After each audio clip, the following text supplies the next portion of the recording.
पत्रकारांशी संवाद साधताना गीता जैन यांनी कोणकोणत्या विषयावरती प्रकाश टाकला आपण जाणून घेऊ। बघा, जेव्हा अपक्ष एखादा उमेदवार असते तर त्यांच्या संघटन हे जनता असते।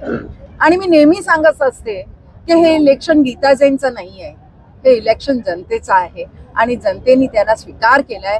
मोठी संख्येत उत्साह वाढवायला, माझी हिंमत वाढवायला जेव्हा जेव्हा जनतांनी हाजरी दिली आहे तेव्हा तेव्हा मला अजून विश्वास होत चालला आहे की ज्यांना जनता जिंकवणार त्यांना कोणीच हरवू शकत नाही। बघा, वेगवेगळे मंत्री आले तर त्यांचं मी एक उदाहरण देते।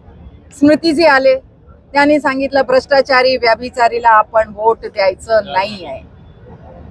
कोणातर्फ इशारा आहे? कारण हे सगळेच गुन्हे आपले माननीय मेहताजी पर लाभलेले आहे। योगीजींनी फक्त कमळला वोट द्या, कदाचित त्यांनाही वाटलं असेल असं कॅन्डिडेटचं नाव कसं घेऊ।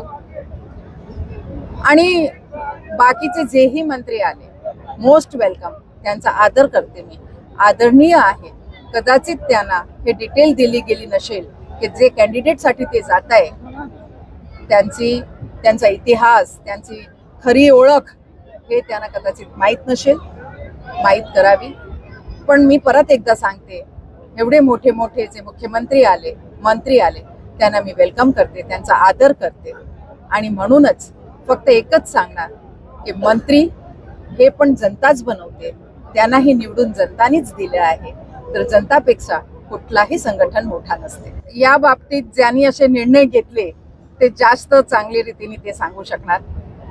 असं वारंवार मला मजबुरी शब्द सांगणं योग्य वाटत नाही, पण ऑफकोर्स त्यांनीही कॅन्डिडेटची तुलना करावी।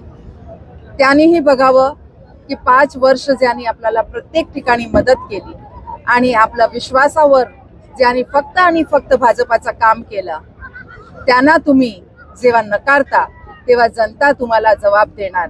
आणि तुमचेच आपले भाजपाचे वरिष्ठ आदरणीय श्यामाप्रसाद मुखर्जींनी सांगितलंय की कधीतरी पार्टी अशी चूक करत असते, खोटा निर्णय घेत असते आणि असे कॅन्डिडेटला पाठवत असते, तेव्हा जनतेने ते भूल सुधारावी आणि योग्य कॅन्डिडेटला निवडून द्यावं। हे बघा, माझं धर्म आहे हिंदू आणि मला गर्व आहे हिंदू।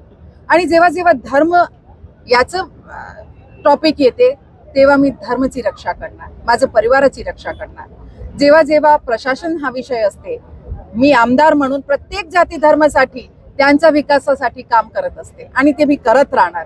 जेव्हा विकासाचं काम असते तेव्हा जाती धर्म नसते, पण जेव्हा धर्माची स्थापनाची गोष्ट असते तेव्हा नक्कीच धर्म असते। आणि मी नेहमी सांगते, गर्व से कहो हम हिंदू है।